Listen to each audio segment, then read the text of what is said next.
All right. Well, I want to honor everyone's time, and so we'll probably welcome a few more folks as we start to get going here. But good evening. My name is Stephen Wilco, and I serve as the interim canon to the ordinary with the Diocese of Western Massachusetts. And I'm joined here by my counterpart, Mark Lingle. I'm gonna wave, Mark, associate to the Bishop at the New England Synod. And we are here to welcome Mike Ward, who I'll introduce more in just a moment. And he's going to lead us in our work tonight. So I'd love to welcome us with a word of prayer. These are two prayers, two short prayers from the New Zealand Prayer Book, um, an offering prayer. Let us pray. Almighty God, you give seed for us to sow and bread for us to eat. Make us thankful for what we have received. Make us rich to do those generous things which supply your people's needs, so all the world may give you thanks and glory. Amen. And a prayer before a meeting. God, our Creator, when you speak, there is light and life. When you act, there is justice and love. Grant that your love may be present in our meeting, so that what we say and what we do may be filled with your Holy Spirit. Amen. I'd love to welcome you all. This is a joint offering between the New England Synod and the Diocese of Western Massachusetts. And so I'd love if you all would introduce yourselves in the chat. If you'd put your name and your congregation and include whether you're Lutheran Episcopal or something else, and the town that congregation is in. Just give us a great sense of kind of who's joining us and from where across New England. Um, How do you do this? there should be a chat button, usually at the bottom of your screen if you're on a computer. Sometimes it's at the top if you're on a tablet.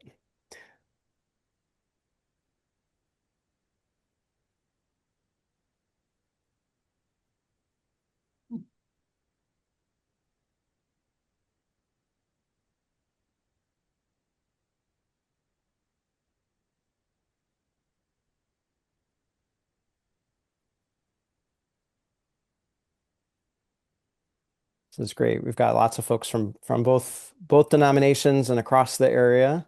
Few more of those might pop in the chat. So welcome to all of you. Thanks for joining us tonight. Um, I'm really pleased to welcome Mike as our presenter this evening. Um, it's been one of those days.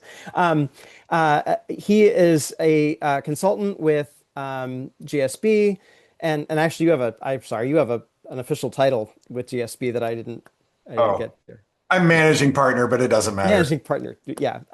They have done some fantastic work walking alongside churches and other religious organizations in a variety of stewardship and fundraising work. And I know him as the author of Abundance, a fantastic book that I've shared with others. I've used in the parish and held book groups for among churches, and I think just some fantastic resources for thinking about generosity in a faith-filled way. So, as we thought about the need for some of our congregations have expressed to think about possible capital campaigns in the future, he was one of he was the first person I reached out to, and he's been very gracious to join us tonight. So, welcome, Mike. Thank you. Very good. It's great to be here. And my screen, I've lost track of how many folks are here, but the chat keeps flowing. So I'm I'm excited you showed up on a Monday after the Super Bowl and came and joined me. Some of you might even have cared about the game. So anyway, thanks for joining. I hope to have a chance to kind of get to know you probably through the chat a bit. Questions that you may have, feel free to put a question in the chat at any time, and I'll come back to it. I campaigns 101, kind of getting ready, and that means different things to so many different people. When to get ready.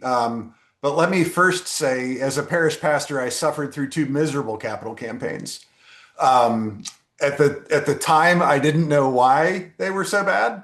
But from the parish, I went on to be the vice president of advancement at the ELCA camps here in the Southeast U.S. And through that, I picked up a couple things on fundraising and then applying it to the congregation. So my firm has been doing this for 50 years.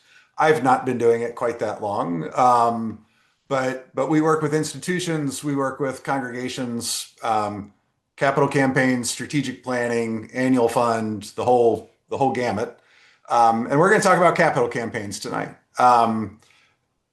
To get you excited, I am involved currently leading 4 different congregational capital campaigns.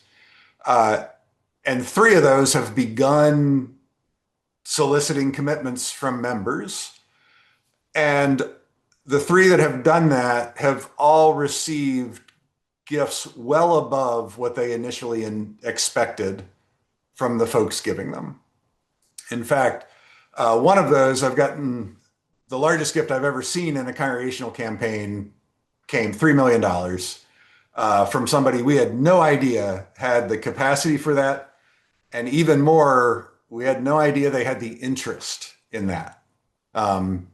And so we're seeing it across the board for folks, but we're seeing incredible generosity right now happening with congregations. So if you've got a need for a capital project, I applaud you for showing up tonight to begin to figure out how to kind of get ready for that. So I'm going to give you a number of scenarios as to kind of what you should be doing at different, lengths away from when you think you're going to be in a capital campaign. I've had people call me in January and say we need commitments in by the end of May of the end of May, and we can do that. It's a lot of work real quick. We'd prefer you have some more time to get ready, but sometimes we don't always get that ability. Sometimes the roof, fails, or something happens that way. And so sometimes you don't get that much time. So I'm going to walk through a number of scenarios like that. But I'm curious if y'all don't mind, start using the chat and tell me when you think a capital campaign might be in your future. And in general, what you think that campaign might be for. If it's debt reduction or capital projects in Oregon, whatever it might be. I just kind of love to hear what y'all are thinking about as you think about that. So I'm going to do some sharing of my screen with a PowerPoint. I've also got a 4-page Word document behind that, and we're going to provide that to all of you. Okay, so what you're hearing, you're going to get access to. Feel free to take pictures of the screen or whatever as we go. But you will get access to all of the things that I share tonight. I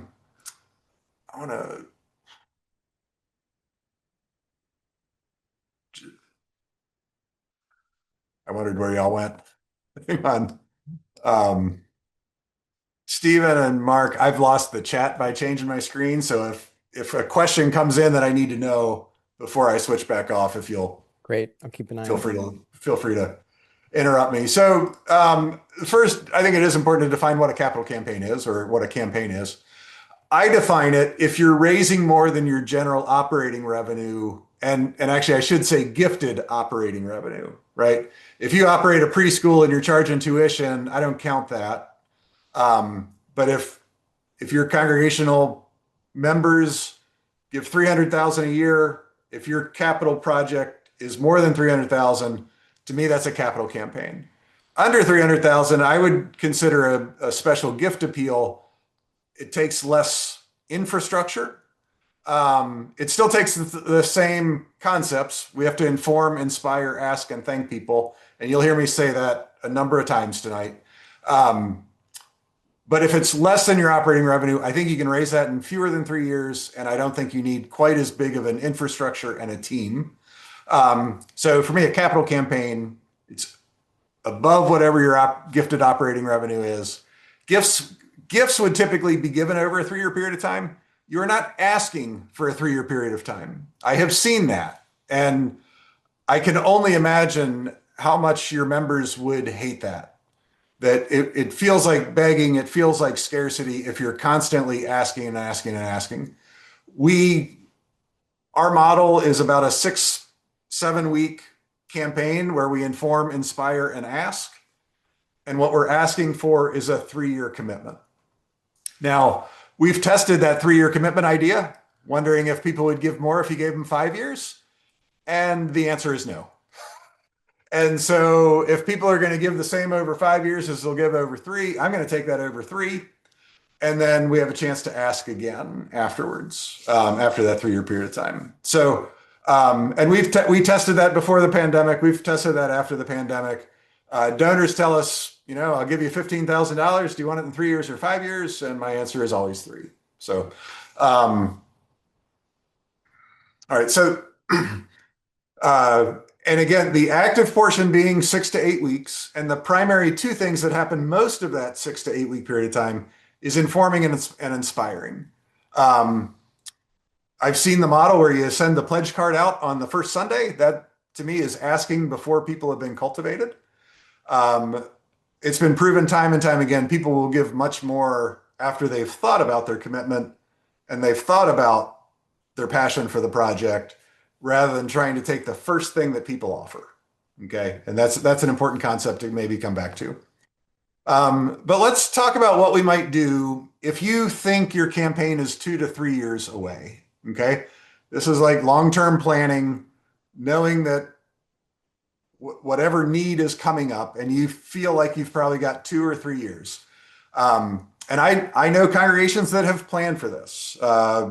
There was a big church in Winston-Salem, North Carolina that we helped, and their planning process, I think, took every bit of 3 years to get them to the point where the parish was ready, where they had everything in order and they were ready to launch. And I think I've told you, I've had people that give me 75 days to get ready and we've got to be running the campaign. So anyway, if you're 2 to 3 years away, I would begin to put significant energy into my annual fund, and grow that as much as you can. Even to build some space that might free up while you're in your capital campaign and you don't have quite as much room to grow it, maybe because you're asking for the capital project. We see congregations growing 10 to 15% a year as we work with them on annual fund. Go ahead and, set some money aside in discretionary spending so that you can continue to give raises, so you can continue to fund refurbishment, those kinds of things as you get ready for a campaign. Because when you're running the campaign itself, the year you're asking for those campaign commitments, I would like for you to ask the congregation for a modest increase to their annual giving while they make their campaign pledge. Okay. We can't let day-to-day ministry suffer because of the campaign. And so really focusing on that at the beginning. For mainline denominations now, it is critical that we look at our top 20 donors. You can call them members, whatever you want to call them. But the top 20 folks that are contributing to your annual fund. I had a conversation this afternoon with someone who they did a campaign 3 years ago, and 4 of the top 10 gifts are now no longer available to them. 1 moved away and 3 passed away. Okay. And so if you're looking at your database of your top 20 potential donors and you don't think they're going to be here 3 years from now, you've got some work to do, because in the campaigns we're seeing in the average congregation, the top 20 gifts will do about half of your goal. Okay. And so it's not that they matter more than anybody else, but we need to watch that, because if it looks like we're going to lose our top, if you're in an area where people retire and move away, you need to watch the timing that you don't lose too many of your top donors before you're ready to run the campaign. Strategic plan is a great thing to have. And the primary reason for that is it's not the bricks and paint and debt that people like to give to. What people like to give to is the goal that will be accomplished because their gift is made. A goal being something like, when we enhance this narthex space, uh, we'll be able to become a community outreach center. And we believe, we have a goal that 100 new people will, step through the doors of our church every year because of this project. So the goal becomes more people coming into your church, not carpet and doors and bricks and how much they're going to cost. All right. That was actually my first conversation this morning where everybody's trying to value engineer the project down in cost because nobody has told them what the outcome of the project is going to be. Okay. So a strategic plan, knowing who you are, and then having goals of what you're trying to accomplish with the projects of the campaign flowing out of the strategic plan is a great way to do a campaign project. Having a master plan, if you're doing a capital project and building something new, it's good to have a master plan of the facility as to how it's all going to kind of flow together. All right. Architects do that. I recently had a congregation tell me that the architect wanted $75,000 for a master plan. And I said, they're bidding the wrong thing. A master plan where I live is about a $10,000 to $15,000 project. It's simply how will the space be used? What are you trying to accomplish with the space? And what might it look like? All right. Please know your refurbishment needs. The last thing you want to do 2 years from now, get into a capital campaign, and then all of a sudden the roof fails. Okay. And the capital campaign is for something different than the roof. What your donors will tell you is, well, you should have planned for that. Why is this a crisis now? Right. So know your refurbishment needs. Mainline Protestant denominations need to be focused on plan giving now. Over $100 trillion is going to pass from baby boomers and the silent generation to the next generations. It's estimated that 17 trillion of that is available to charity if we simply ask for it and prepare for it and have a purpose for it. One of the campaigns I did this past fall, we also ended up securing a gift of somebody's entire estate through the campaign effort itself. But start your plan giving work. If you've got 2 to 3 years, start that plan giving work now, because you're not going to focus on it when you're in the campaign. So focus on it now. We should have focused on it 15 years ago or 25 years ago, but if we didn't, it's time to focus on it now. We need to listen. Campaigns are all about listening. Projects are all about listening, letting people share what they think things can look like, what needs may not be being considered. Listening to your folks helps you keep from doing a project that you forgot to do something for. Okay. It also makes them think you're doing the project they wanted, and then they're going to want to fund it at a deeper level. And finally, tell your story. And what I mean by telling your story is reminding people God's up to something in the ministry that we're doing, and lives are being touched and changed, and telling the stories of that, because ultimately our buildings don't matter. What matters to people is that God's up to something. And when you get to your campaign, if people feel like they're advancing a ministry that's making an impact on people's lives, they're going to want to give more. Okay. They're going to be more committed to the project because what they know that's happening there is that God's doing something through the ministry. And so, be telling that story. You're going to hear telling the story again from me. All right. And so if I had 2 to 3 years, those are the things that I would start to bring up. You don't have to do all of them. I would say you need to listen and you need to tell your story, but you don't have to do a master plan and a, strategic plan if that's not what you've got time for or energy for.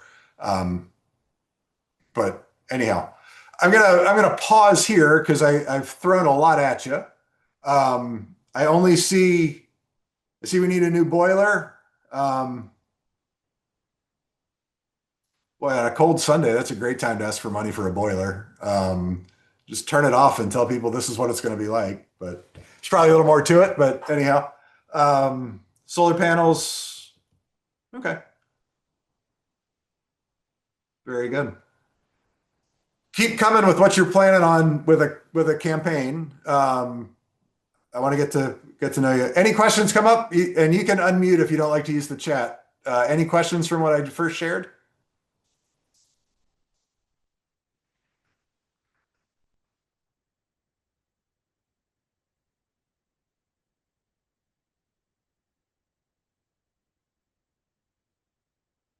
So Beth has a question about planned gifts. If they come out with restrictions, do you use them for a capital campaign?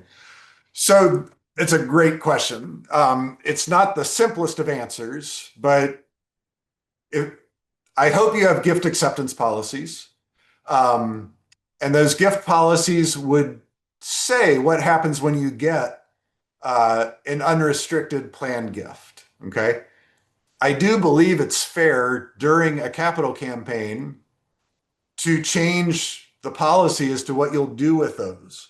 But you need to publicly change the policy for that. Because if your typical gift policy was saying unrestricted planned gifts will go into a facility care endowment,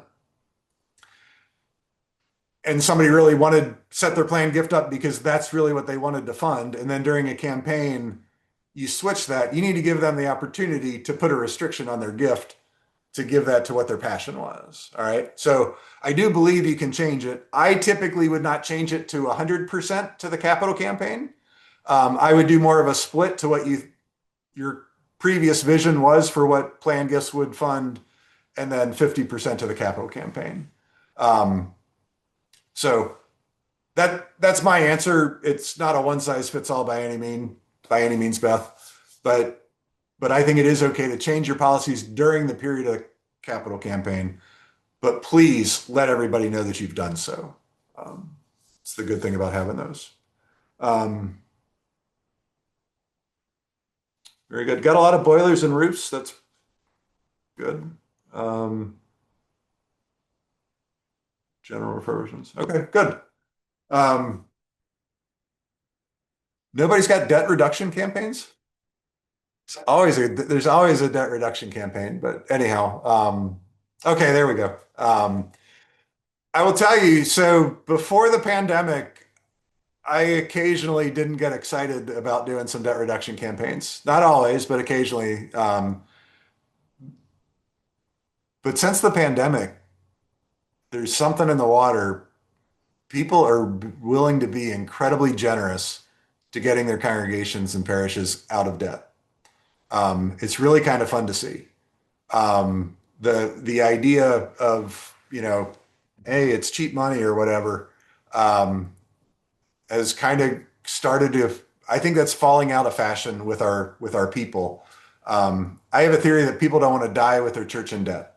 And people are willing to work hard for that. That's just my theory. I've heard that from enough people to let it continue to be my theory, but that's not a scientific study by any means. So, all right. So let's say you have a year or two before your campaign, right? Let's say you didn't get, let's say your boiler's dying. All right. So you've got less than 2 years, maybe only a year to get ready. Just going to share what I would focus on in that time.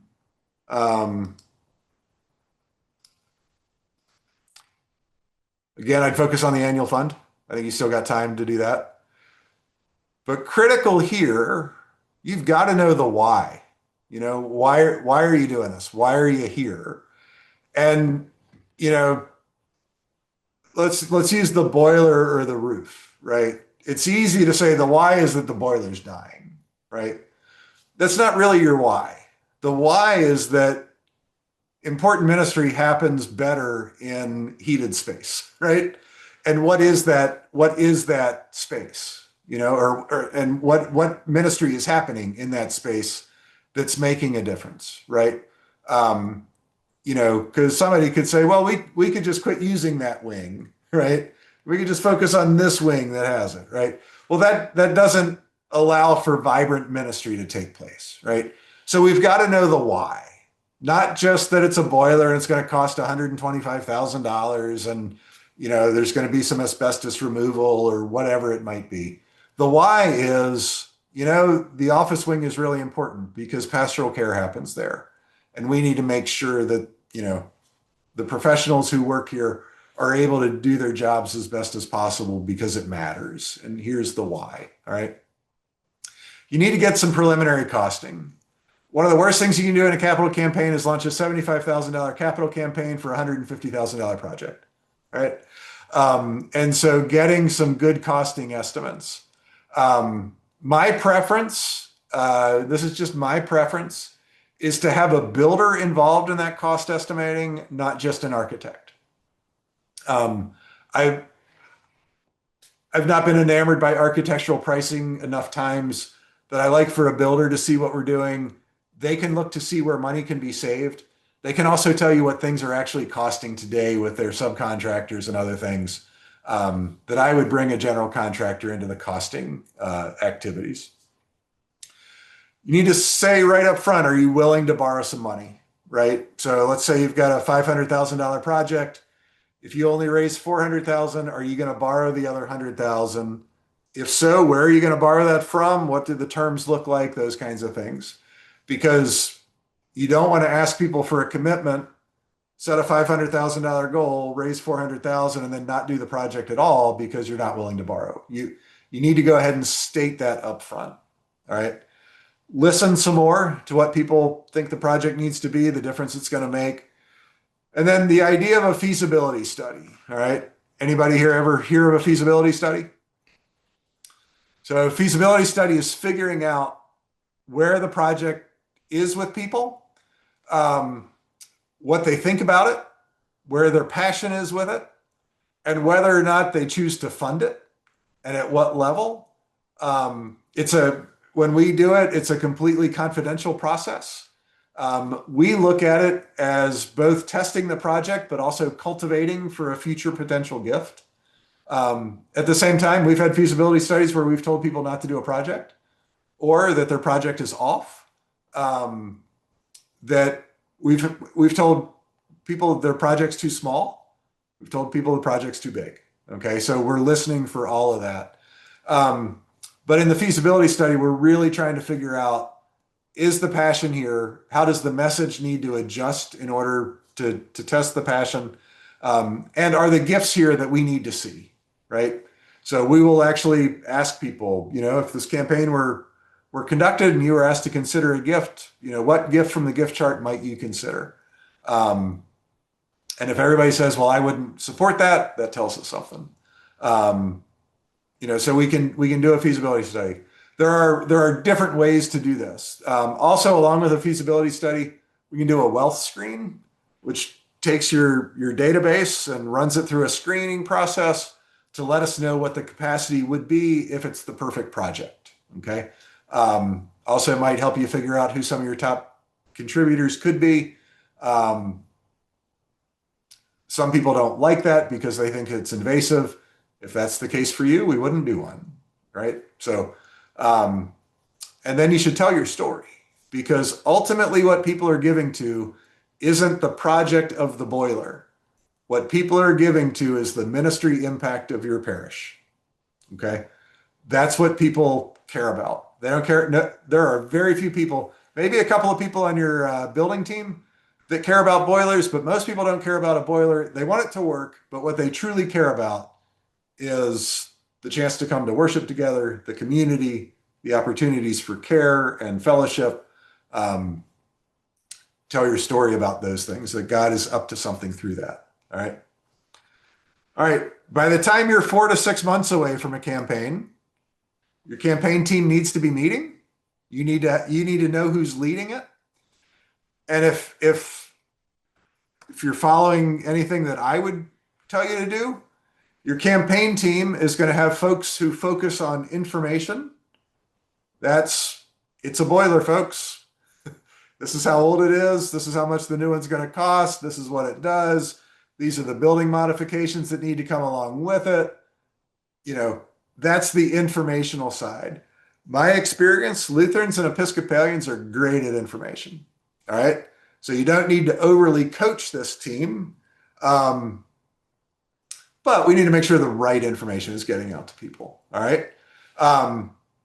So your campaign team, you're going to have somebody in charge of information, somebody in charge of inspiration. That's the what's God up to in this project, what's God up to in this congregation.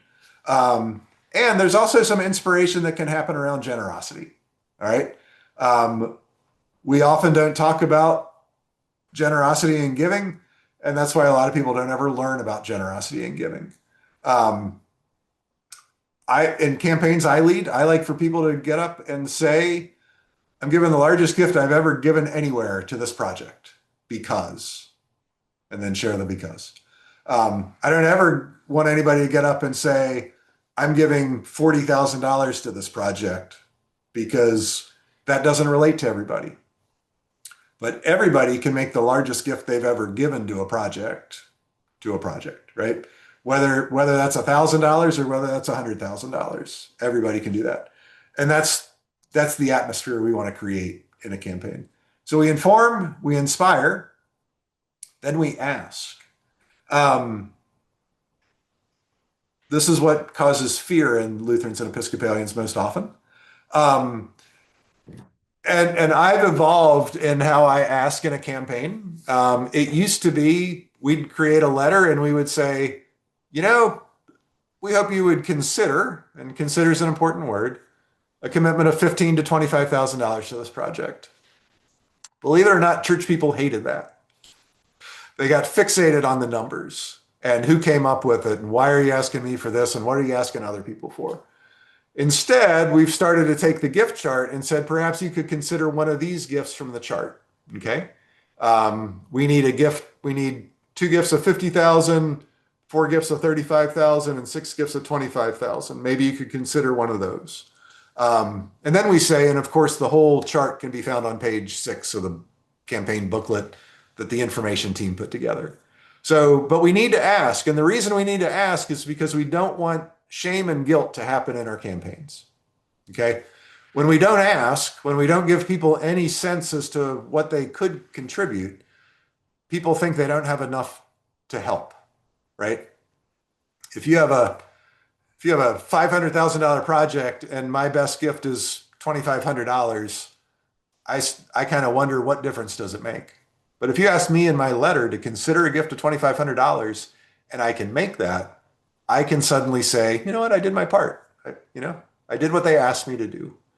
And so we need to ask, otherwise we'll cause shame. The other thing we'll do is we'll not help people set their sights large enough, right? Because if I asked you what a big gift is, my hunch is some of you would say $1,000, some of you would say $100,000, somebody might say $1 million. And the answer to the question would be, well, I have no idea what a major gift is, what a big gift is, until you tell me what the goal is and then what size gifts you need. I used to think $1 million gift was a really big gift till I sat on an airplane next to the chair of the Smithsonian Institute's capital campaign. And she didn't even start talking to people until they were given 25 million or more. Okay. So we need to know what the goal is. It was a $3 billion campaign, by the way. We need to know what the goal is before we know what a major gift is. So that's why we ask people. So we're going to set up our campaign team around informing, inspiring, and asking. Within 4 to 6 months, we need to start knowing who we think some of the top potential givers are, not just because they're wealthy, but because they care about the project and they're engaged in it. Then we need to set our goal. All right. So that's what we do as we get closer. I need to pause again. I've been talking a lot. And I haven't seen anything new come into the chat here in a little while. So you did get a question, Mike. There was a follow-up by Beth on, do you see a correlation between mortgage debt reduction and then reduced giving to annual budget when the mortgage is no longer? I have heard people say that without a mortgage, people will give less. My experience has been people give to goals and ministry opportunities. And so I think if you pay off the debt and then have no idea of new ministry to do, people might start to give less because they don't see the need for it. But they've proven the capacity. And I think what we need to give people is more mission, right? So as I do a debt reduction campaign, I start talking to people about what can we imagine doing when we don't have to give this money to the bank, but instead we can invest it into ministry. And so that's a great place where a strategic plan comes in. That's a great place where at least significant goal setting comes in. And I think you can get donors to give a lot more when they're funding the project directly than funding, interest to the bank. But it just really takes continuing to put that ministry in front of people as to what's next, what else could be possible, right? So that's what I see with it.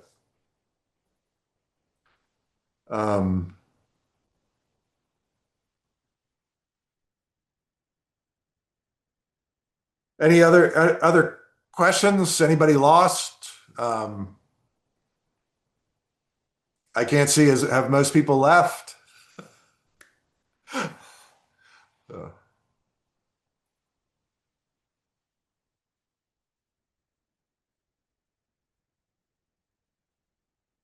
all right. I'll get into a few more things. We're going to have plenty of time for questions. Just some general rules that we kind of see as we do campaigns. All right. We like when people say they want to do a campaign, they usually come with at least a project. And then upon further discernment, there are other projects that probably need to be done to be brought together. Thanks, Alice. There's 33 people. I appreciate knowing. So we usually tell people that your capacity is probably two to five times what your operating gifted revenue is. Okay.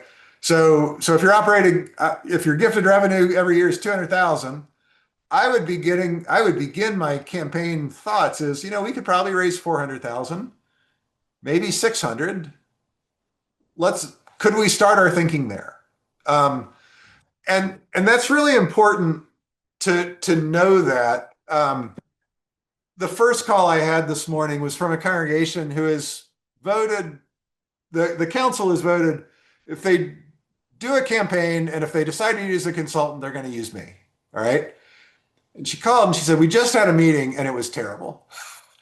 Everybody's trying to cut costs. People don't think we need to do it all. People can't figure out where the money's going to come from. And their project is 2 times operating revenue. Okay. And I think it's a decently exciting project. They're creating significant fellowship space. They're modernizing their sanctuary, which includes sound and lighting. And it's in a retirement community in Florida. They need better sound and lighting. Like, I can't figure out who in the congregation doesn't want better sound and lighting, right? But all they've done is package it at a cost, and these are the things we're doing, okay? What they really need to do is articulate the goals they're trying to accomplish, which is being a more welcoming community, welcoming to newcomers and to the people who are there who, and they need to focus it around that, because it's hard to argue about becoming a more welcoming community. I can argue about what kind of tile you're planning to put in the narthex, okay? But I'd really be a jerk if I started arguing against being a more welcoming community, right? Because then all of a sudden I'm saying these people don't matter, or we don't want to grow, or whatever it might be. So framing it in a goal, and then they need to let people know, well, we feel we can raise at least this amount, right? They've not shared with people what they think they can raise. And so people automatically think they don't have enough for some reason. We go to scarcity rather than abundance. So begin your thinking at 2 to 5 times. I used to say debt reduction was usually 2 to 2.5 times. I've seen it 3 and 3.5 times recently. People are against, well, some people are against debt, and it's raising a significant amount of money. What we tend to see is if you do a campaign on your own without outside help, you'll probably raise about your annual budget, which if that's your goal, that's fine, right? Um, usually, usually with outside help, 2 to 5 times is what I would expect if I were working with somebody outside. That's anyway. The urgency of the project does tend to affect your goal. So those of you that are without a boiler here when it's 20 degrees outside, there's urgency there, right? Most people, most of the time, don't want to see a boiler or a roof being overly urgent because they want to see us kind of planning for that. All right. One of the things when we haven't had that luxury of getting ready for something like, so let's say we've got $250,000 worth of projects like boilers and roofs and stuff that need to happen now. But you think you've got capacity to raise 750,000. We don't want you to just make up new ministry opportunities, right? Donors can see through it if you're just making a money grab. All right. But maybe you didn't have the luxury of being ready when the boiler broke this time. But maybe the new vision is that you'll be ready for the next thing, right? And so you might need your $250,000 of now money, but then you're going to set your campaign goal at 750,000 because you're going to put $500,000 into a facility care endowment that's going to begin to care for so that this will be the last facility care refurbishment campaign we ever have to do because the endowment will start to fund that. That's something I'm encouraging people to consider, by the way, because baby boomers love to build, right? Like generationally speaking, baby boomers love buildings. My daughter's not a baby boomer, right? She's a millennial. She doesn't care about buildings, right? She probably knows deep down that she likes to be in one for worship, but the last thing she would ever want to do is give a gift to help with tuck pointing on brick, right? She would see no ministry value of that whatsoever. She wants her gift to go to a food pantry. She wants her gift to go to send kids to camp. She wants her gift to go to those kinds of things. I think let's build an endowment from the gifts of the people who love to build buildings so that the next generation doesn't have to worry about when the boiler is going to go because they have a fund that's taking care of that. So I'm not trying to make ministry up for you, but I know a lot of congregations that wish they had a ministry care endowment so that they don't have to do a campaign every time the boiler goes or a roof goes or a parking lot needs paved, or even worse, tuck pointing on brick. If you've ever tuck pointed brick, you know how unsexy that project is. I've raised money for it about 3 times in my career, and I'd actually rather raise money for a parking lot, which is saying something for me. So anyway, so as you look at what are we trying to raise money for, let's make sure our visions aren't too small. But also let's make sure we're not just making stuff up. All right. Because the urgency of the project does affect the goal. I said this before, but it's worth saying again. 50% of your campaign total is likely to come from 15 to 20 households. Okay. It's just, and we embrace that. We say, we're not called to equal giving, we're called to equal sacrifice. So we're going to show you a gift chart. And when we build a gift chart, probably the top 15 gifts are going to equal about half of your project. That's just the way congregational generosity is happening. Some of the hardest gifts to get in a congregational campaign are the mid-level gifts, right? And oftentimes those are the $10,000 to $35,000 gifts. Those tend to end up being harder sometimes. And then, again, every gift matters, and we want everybody to give a gift significant to their means. I see questions. I'll get back to them here in a minute. The vision and impact you have for your project will affect your results. Okay, if your only vision for a project is the boiler, you'll probably scrape your way to fund the boiler. But if your vision is beyond the boiler, that new ministry can happen differently. all of a sudden we can better care for our friends at AA who are using our space. And they can expand like they've wanted to, or, whatever it might be. Better vision and bigger impact are gonna help your results. This cannot be understated. Leadership must support the campaign, both in words and with a commitment commensurate with their ability to give. Okay. Worst campaign I ever led, two people on the council, or it was a Lutheran church, it wasn't the vestry, were against the project. And nobody told me that until I started to ask, why are we having so much trouble here? And it was because some people were actually actively working against us. And I know y'all can't believe church people would actually do that, but it happened. And so in an appeal, whether it's a capital campaign or whether it's what I would call a special appeal, we like to build energy from the gift standpoint. We're not like a college where we say you have to have 90% of the money in before you launch your campaign. We say launch your campaign, don't ask before it necessarily, with rare exception.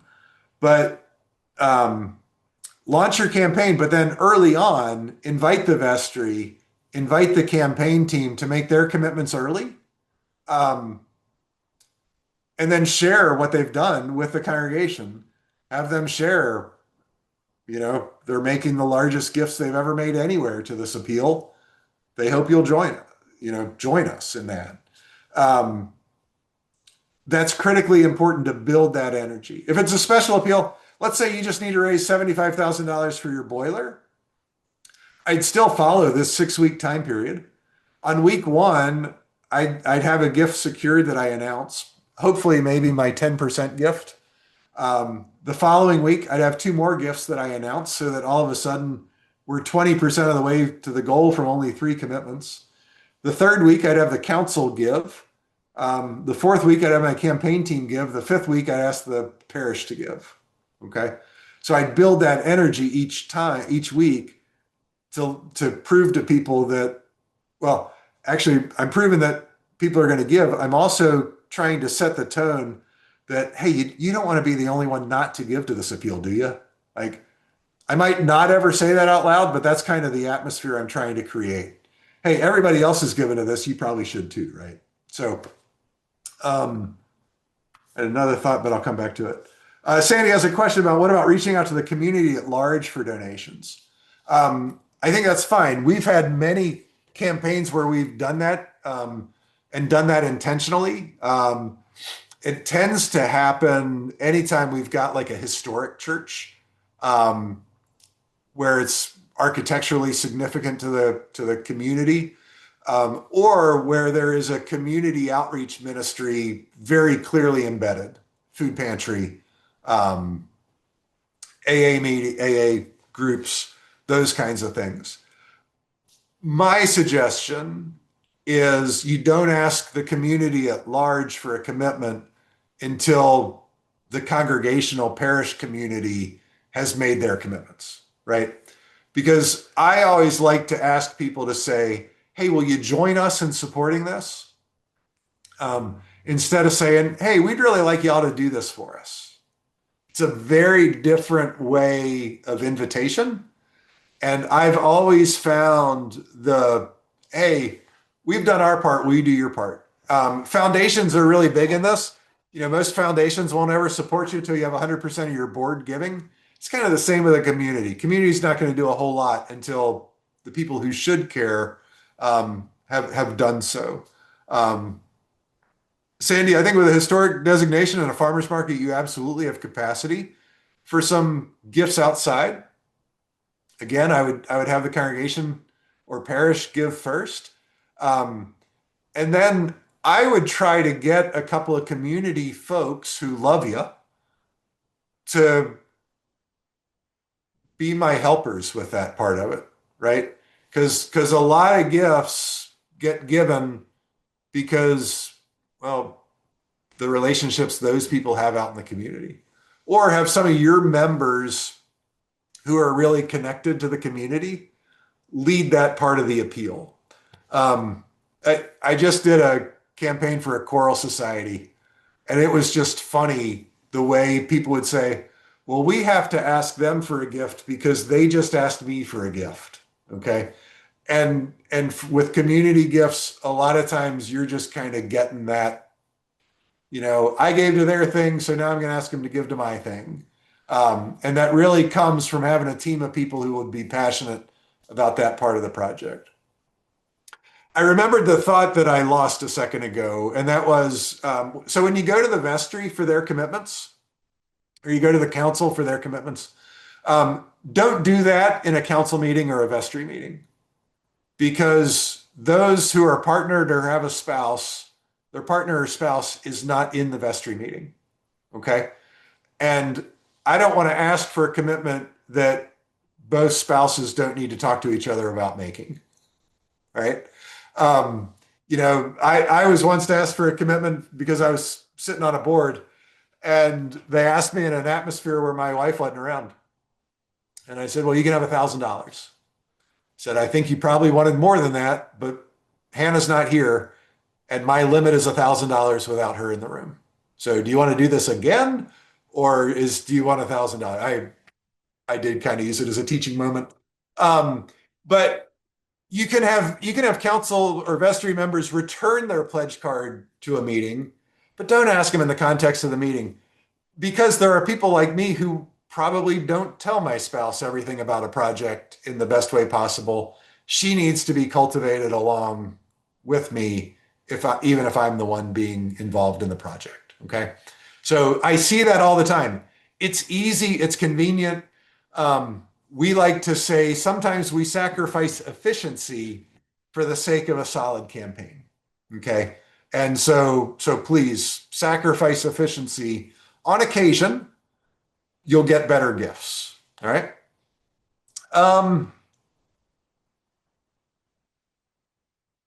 Good. Let's open it to questions.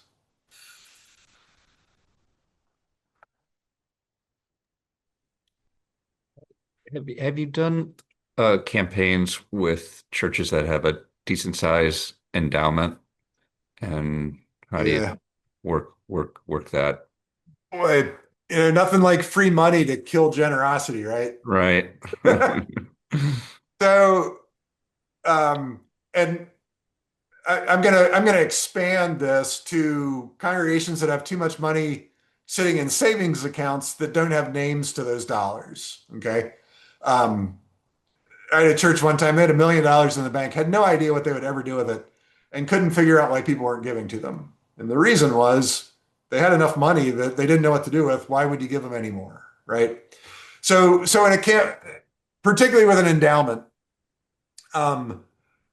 oftentimes I would say it's helpful if the endowment gift comes first so that you know what it is. And you can say, folks, we've got, a $500,000 goal and the endowment's able to do 50,000. So the rest of us need to do 450 in order to hit the goal. If I were teaching storytelling, I would be teaching outcome stories and I would be teaching generosity stories. And critical when you've got a big source of money is getting people to share their generosity story. Why I'm choosing to give the largest gift my family has ever given to this church through this campaign. I hope you'll join me. That helps get past the idea that, well, the endowment will just take care of all of us. The other thing, make sure the endowment's also funding other stuff so that people can't just say, well, the endowment will cover the rest, right? Be clear, sometimes it depends on how your endowment's set up. I would love for the endowment to say, we'll give 50,000 if you all give 450. But if y'all don't hit 450, we're not giving you anything. I love that. Especially if there's capacity to hit the 450, right? I don't want to ask people to do something they can't. But to let people know the endowment's not going to just give so you all don't have to. sometimes it's helpful to tell the story of the people who gave to the endowment so that it's there. Because I've never met people that leave an endowment so that nobody else ever has to be generous again, you know? That anyway, that's my thought. Is that helpful, or do you think I'm going to get booed out of the finance committee meeting, which has happened before? I said, Mike, along those lines, have you ever seen folks use sort of a match funding concept from the endowment? I have. And so matches are great. Like, listen to NPR and you know why matches are important, right?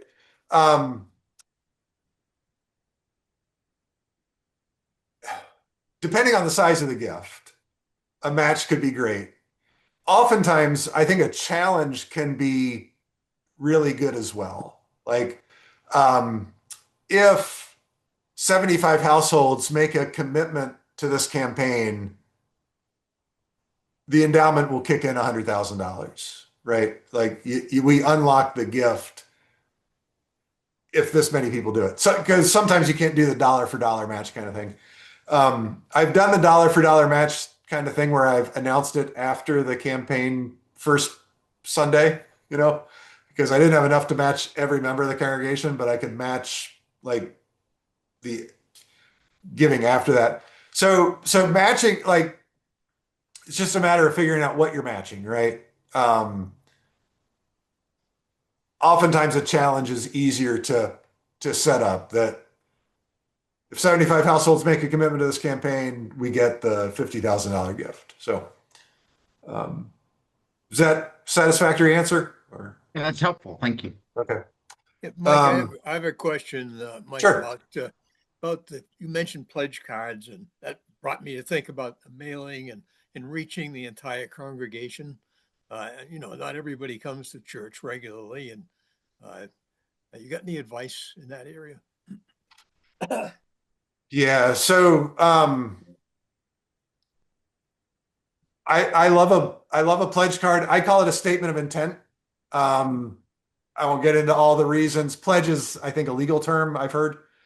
You can sue people over pledges, and I don't ever encourage churches to do that.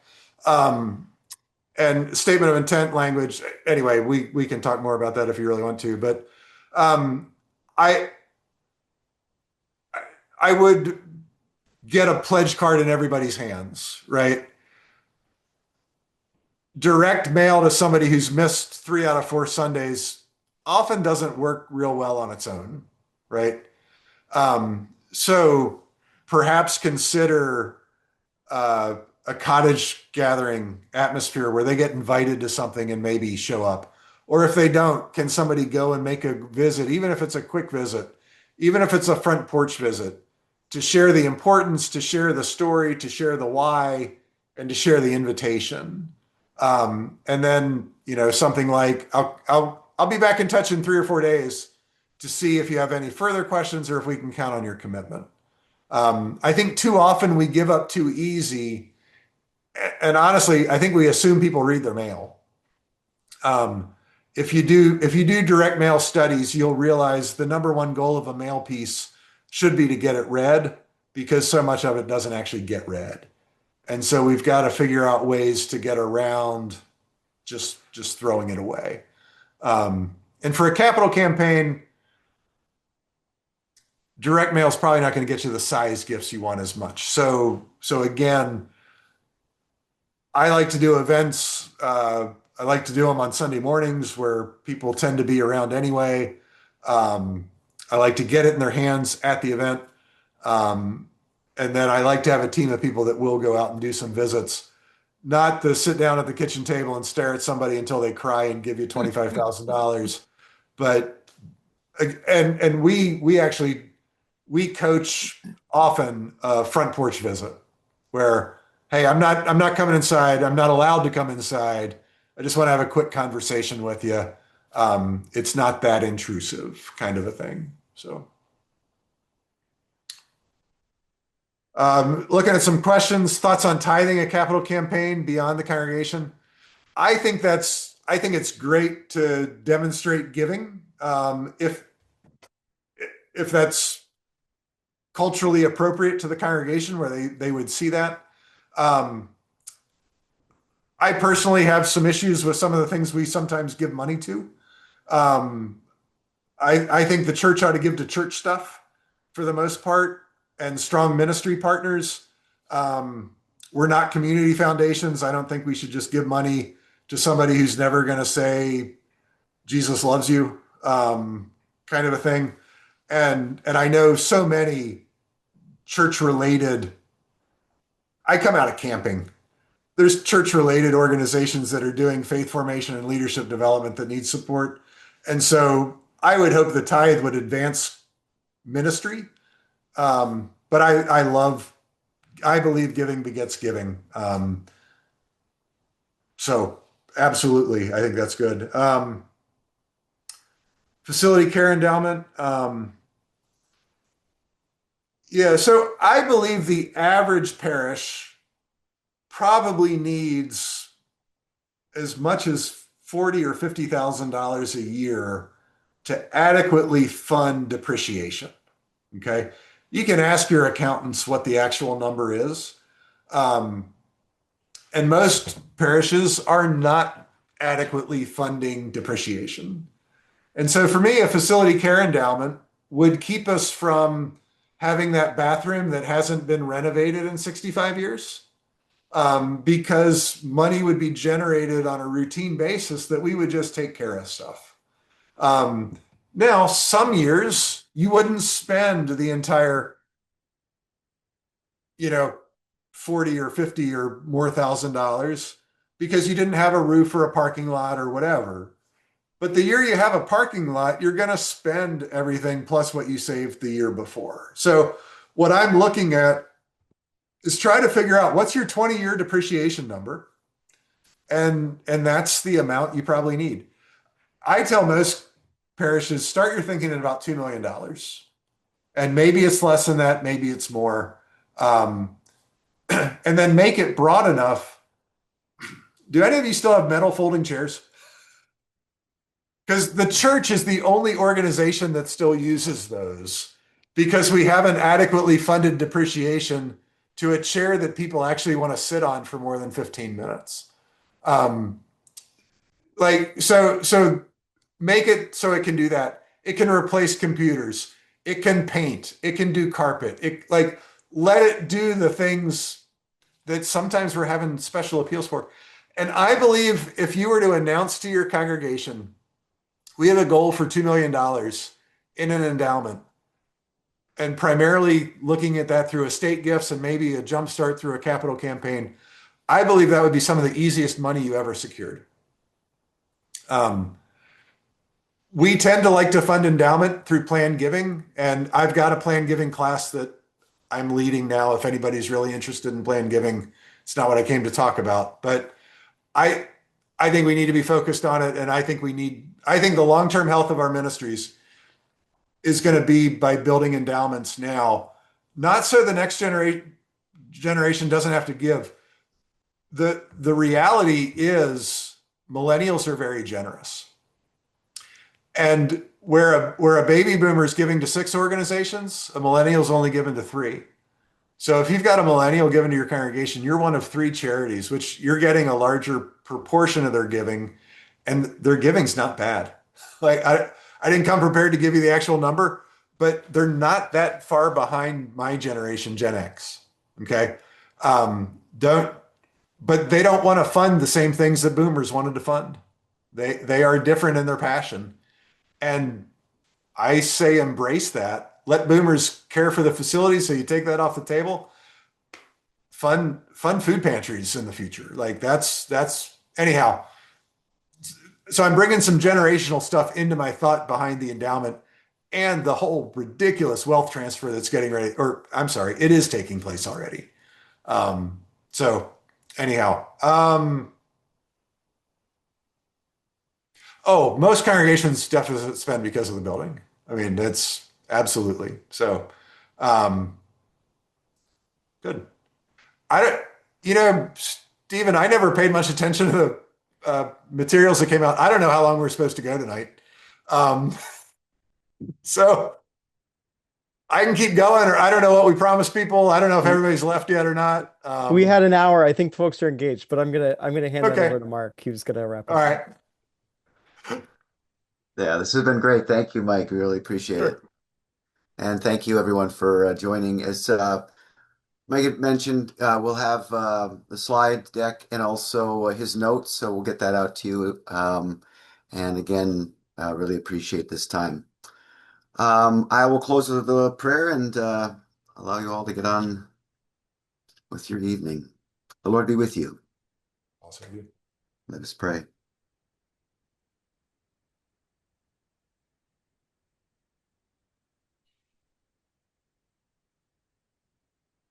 Holy and gracious God, we give you thanks for the gift of this day, the beauty of the creation that surrounds us, and the gift of life. We give thanks for this time together. We give thanks for Mike and his ministry, his insights and wisdom. We give thanks for all of those who are here, parish leaders and their congregations. Continue to make your presence known. Help us to move away from an understanding of the world as scarce and to live more fully into your abundance. Bless those on this call, their leadership in their parishes. Bless their ministries. Continue to awaken within each of us a sense of your presence, and you're guiding us more fully into your future. In Jesus' name we pray. Amen. Thanks, everyone.